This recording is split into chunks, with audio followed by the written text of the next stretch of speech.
তার হাতে ফুল, মুখে এক চিমটে হাসি, চোখে অদ্ভুত শান্তি। প্রথম দেখায় মনে হবে যেন কোনো সিনেমার দৃশ্য, কিন্তু না, এটি বাস্তব। রাজরানীর মতো মুখ, অথচ জীবনের কঠিন বাস্তবতায় সে একজন ফুল বিক্রেতা। সিলেটের জিন্দাবাজার পয়েন্ট, চকচকে আলো, ব্যস্ত শহর, মানুষের ভিড়, আর সেই ভিড়ের মাঝে দাঁড়িয়ে আছে এক জীবন্ত ফুল। তাকে দেখলে মনে হয় সে ফুল বিক্রি করছে না, বরং জীবনে যেন তাকে বিক্রি করে দিচ্ছে কঠিন বাস্তবতার কাছে। কিন্তু এই মেয়েটি কি জানে সে নিজেই একটি ফুল?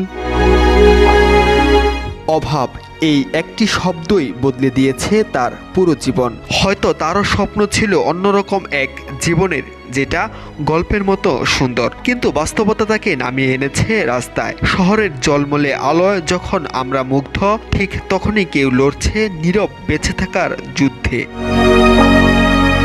প্রশ্ন উঠতেই পারে, এই চকমকে শহরে এত অভাব কেন? উন্নয়নের আলো কি সত্যিই সবার ঘরে পৌঁছায়? এই হৃদয় ছোঁয়া দৃশ্যটি সামাজিক মাধ্যমে তুলে ধরেন তরুণ পাবেল চৌধুরী। ক্যাপশনে তিনি লেখেন, ফুল যখন ফুল বিক্রি করে, আর তাতেই নাড়িয়ে দেয় নেট দুনিয়াকে।